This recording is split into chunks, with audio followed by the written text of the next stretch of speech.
Hello everyone, welcome back to law visit. सभी law students या law graduates जो कि जज बनना चाहते हैं, उनके लिए एक बहुत अच्छी गुड न्यूज़ है। Himachal Pradesh public service commission ने जुडिशियल सर्विस एग्जामिनेशन 2024 की एडवर्टाइजमेंट आउट कर दी है। एडवर्टाइजमेंट 15 ऑफ दिसंबर 2024 को आउट हुई थी एंड इसकी last date for online registration is 5 of January 2025 and offline document provide करने की लास्ट डेट है 13 ऑफ जनवरी 2025। आइए देखते हैं कि वैकेंसीज कितनी हैं। There are total 21 number of vacancies. उनमें से अगर हम क्लासिफिकेशन की बात करें तो अनरिजर्व्ड यानी कि जनरल वैकेंसीज 11 है, यानी कि 2 वैकेंसीज जनरल की हैं और 9 जो है वो एंटीसिपेटेड है, तो कंबाइन कर बन गए 11।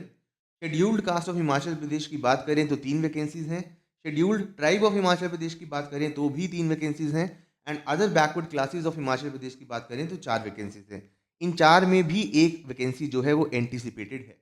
अगर हम पे स्केल की बात करें तो 77,840 से 1,36,520 इसका पे स्केल होने वाला है, जो कि नेशनल जुडिशियल पे कमीशन की रिकमेंडेशन के बाद बढ़ाया गया था।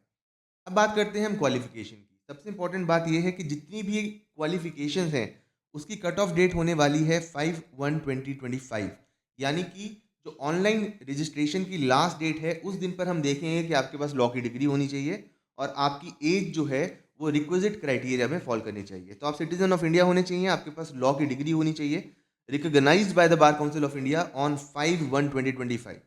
डिज़ायरेबल क्वालिफिकेशन की बात करें तो आपको कस्टम्स, मैनर्स और डायलेक्ट पता होने चाहिए हिमाचल प्रदेश के, और सूटेबिलिटी होनी चाहिए आपके अपॉइंटमेंट में in the peculiar conditions prevailing in the state of Himachal Pradesh. क्योंकि ऑब्वियसली जॉब जो है हिमाचल प्रदेश में करनी है आपने, तो वहाँ की कंडीशंस के साथ और कस्टम्स मैनर्स के साथ आपकी एक कस्टम होना ज़रूरी है। अगर हम एज लिमिट की बात करें तो मिनिमम एज जो है वो 22 ईयर्स है और मैक्सिमम एज जो है वो 35 ईयर्स है, यानी कि 5/1/2025 को आपकी उम्र जो है वो 22 साल से ज़्यादा और 35 साल से कम होनी चाहिए। ये जो एज लिमिट है ये एप्लीकेबल है फॉर द जनरल कैटेगरी। अगर आप शेड्यूल्ड कास्ट, शेड्यूल्ड ट्राइब या अदर बैकवर्ड क्लासेस से बिलोंग करते हैं तो आपको 3 साल तक की एज रिलैक्सेशन मिलेगी। इसके अलावा अगर आप किसी और कैटेगरी में रिजर्वेशन ले रहे हैं तो आपको कोई भी एज रिलैक्सेशन नहीं मिलेगी। अब देखते हैं हमें अप्लाई कैसे करना है। सबसे पहला स्टेप ये है कि आपको ऑनलाइन रिक्रूटमेंट एप्लीकेशन, जिसका लिंक यहाँ पर दिया गया है, एडवर्टाइजमेंट का जो लिंक है वो मैंने ऑलरेडी डिस्क्रिप्शन में अटैच कर दिया है, तो आपने इस लिंक पर क्लिक करना है और ऑनलाइन रिक्रूटमेंट एप्लीकेशन को फिल करना है बाय 5/1/2025। उसके बाद जब आप सारा कुछ प्रोसेस कर लेंगे तो उसके बाद आपने सारे अपने डॉक्यूमेंट्स को अटैच कराकर ऑफलाइन भी भेजना है, जो भी हम आगे देखेंगे। अब हम बात करते हैं एग्जामिनेशन सिटीज़ की, कहाँ कहाँ एग्जामिनेशन कंडक्ट कराया जाएगा। तो जो प्रीलिमिनरी एग्जामिनेशन है वो 3 जगह होने वाला है, शिमला में, मंडी में और कांगड़ा में, धर्मशाला में। अब हम बात करते हैं एग्जामिनेशन फ़ीस की। जो मेल कैंडिडेट्स होंगे, चाहे वो जनरल कैटेगरी के हों या फिर जनरल फिजिकली डिसेबल्ड कैटेगरीज के हों, उनको 600 रुपीज़ की पेमेंट ऑनलाइन देनी होगी। जो कैंडिडेट हैं अदर स्टेट के, चाहे वो रिजर्व कैटेगरी के ही क्यों ना हो, उनको भी 600 रुपीज़ पे करने होंगे। जो मेल कैंडिडेट्स हैं, जो SC ST OBC या फिर wards of SC ST OBC हैं या फ्रीडम फाइटर हैं, उनको 150 रुपीज़ पे करने होंगे एज फीस। जो एक्स सर्विसमैन कैंडिडेट्स हैं हिमाचल प्रदेश के, उनको कोई फ़ी पे नहीं करनी होगी और सिमिलरली जो फीमेल कैंडिडेट्स हैं कहीं के भी, उनको भी कोई फ़ी पे नहीं करनी होगी, और अगर आप एक बार अपनी फ़ी पे कर देते हैं तो it will not be refunded. अब बात करते हैं कि आपने फ़ी पे कैसे करनी है। आप ऑनलाइन किसी भी तरीके से फ़ीस को पे कर सकते हैं, चाहे वो डेबिट कार्ड हो, चाहे क्रेडिट कार्ड हो, चाहे UPI हो या फिर कोई भी और डिजिटल मोड हो। अब हम बात करते हैं सिलेबस की। अगर हम सिलेबस की बात करें तो जैसा कि हम जानते हैं, जुडिशियल सर्विस एग्जामिनेशन 3 स्टेज में कंडक्ट कराई की जाती है। Preliminary examination followed by mains examination and then interview. तो हम बात करें अगर मेंस एग्जामिनेशन के सिलेबस की, तो 3 पेपर होने वाले हैं, सिविल लॉ 1, सिविल लॉ 2 और क्रिमिनल लॉ। एंड उसी सिलेबस में से MCQ क्वेश्चन जो होंगे वो फॉर्म करेगा प्रीलिमिनरी एग्जामिनेशन। तो जो लोग प्रीलिमिनरी एग्जामिनेशन क्वालिफाई कर जाएंगे, दे विल राइट मेंस। और मेंस का सिलेबस होने वाला है code of civil procedure, Indian evidence act, Indian stamp act, Himachal Pradesh courts act and specific relief act. ये सब मिला के बनाएंगे सिविल लॉ 1 के एग्जाम को। सबसे इंपॉर्टेंट बात एक और है कि इस एग्जाम के अंदर पुराने लॉज पूछे जा रहे हैं, यानी कि जो नए लॉज हैं, भारतीय न्याय संहिता, भारतीय नागरिक सुरक्षा संहिता या फिर भारतीय साक्ष्य अधिनियम, वो नहीं, इसमें पुराने एक्ट पूछे जा रहे हैं, Indian penal code, code of criminal procedure and Indian evidence act. Civil law 2 की अगर हम बात करें, Indian contract act, Hindu law, Indian limitation act, transfer of property act और Himachal Pradesh urban rent control act पूछा जाएगा। पेपर 3 की अगर हम बात करें, Indian penal code, criminal procedure code, chapter 17 सेक्शन 138 to 143 of negotiable instruments act, Himachal Pradesh excise act 2011, wild life protection act, Indian forest act and module on judicial sensitivity to sexual offences.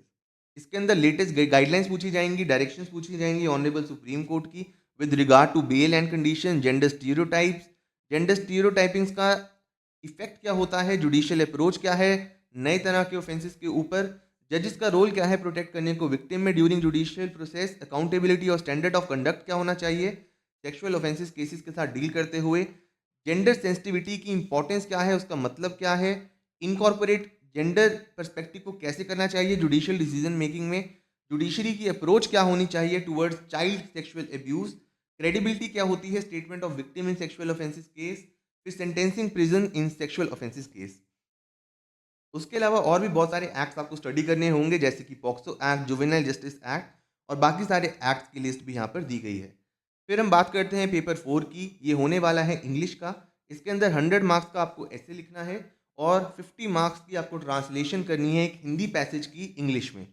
फिर अगला पेपर आपका होने वाला है हिंदी का, जिसके अंदर आपको इंग्लिश पैसेज को हिंदी में ट्रांसलेट करना है, जिसके 30 मार्क्स होंगे। एक ऐसे लिखना है हिंदी में, जिसके 50 मार्क्स होंगे। और एक कॉम्पोजिशन का एग्जाम होगा 20 मार्क्स का, जिसमें आपसे इडियम्स एंड करेक्शंस पूछे जाएंगे।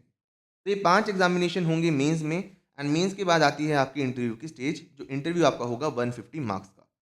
तो ये बहुत ही एक अच्छी अपॉर्चुनिटी है उन सभी लॉ ग्रेजुएट्स के लिए जो जज बनने का सपना देखते हैं। एंड साथ में एक इंपॉर्टेंट बात ये है कि आपको एक क्रेडेंशियल सर्टिफिकेट भी लगाना है, जिसका स्पेसिमेन यहाँ पे ऑलरेडी दिया हुआ है।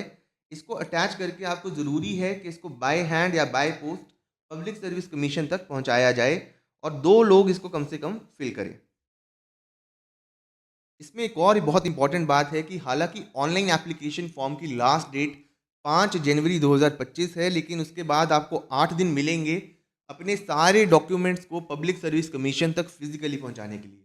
आपको 13 तारीख तक print out of online recruitment application form, यानी कि जो एप्लीकेशन फॉर्म आप भरेंगे उसका पूरा प्रिंट आउट, मैट्रिकुलेशन सर्टिफिकेट जिसमें आपकी date of birth clearly visible हो, जो कि आपका एज प्रूफ बनेगी, आपकी बीए की डिग्री यानी कि जो भी आपकी ग्रेजुएशन की डिग्री है, आपकी लॉ की डिग्री और सारी डिटेल मार्कशीट, और अगर आपका इंटीग्रेटेड कोर्स है तो उस पर्टिकुलर कोर्स की सारी मार्कशीट और डिग्री आपको अटैच करके देनी है। अगर आप रिजर्वेशन क्लेम कर रहे हैं तो आपको अपना जो भी सर्टिफिकेट है, चाहे वो शेड्यूल कास्ट है, शेड्यूल ट्राइब है या अदर बैकवर्ड क्लासेस है या कोई और सर्टिफिकेट है, उसको अटैच करना है। साथ ही जो मैंने अभी आपको क्रीडेंशियल सर्टिफिकेट दिखाया, वो 2 रिस्पेक्टेबल पर्सन जो कि आपसे अनकनेक्टेड हों, जो आपके करेक्टर को, गुड बिहेवियर को, एंटीसीडेंट को सर्टिफाई करें, उनसे आपने इसको भरवा कर ये भी 2 लगाने हैं। एंड लास्टली अगर आप हिमाचली हैं तो आपको बोनाफाइडी हिमाचली सर्टिफिकेट भी देना होगा। तो ये डॉक्यूमेंट्स अगर आप 13 तारीख तक नहीं पहुंचाते हैं पब्लिक सर्विस कमीशन में, तो आपका फॉर्म कंसीडर नहीं किया जाएगा। तो ये एक बहुत ही इंपॉर्टेंट रिक्वायरमेंट है, तभी आपके फॉर्म को, आपकी एप्लीकेशन को कंसीडर किया जाएगा। ऐसी और जानकारी के लिए जुड़े रहिए लॉ विज़िट से। जितनी भी नई वैकेंसीज आती हैं जो रेलिवेंट होती हैं लॉ ग्रेजुएट्स के लिए, वो इस चैनल पर सबसे पहले बताई जाती हैं। साथ ही अगर इस फॉर्म को अप्लाई कैसे करना है, पूरा फॉर्म कैसे भरना है, अगर आप इसके बारे में जानकारी चाहते हैं तो कमेंट सेक्शन में बताइए, उसके ऊपर भी एक वीडियो बना दी जाएगी। Thank you so much.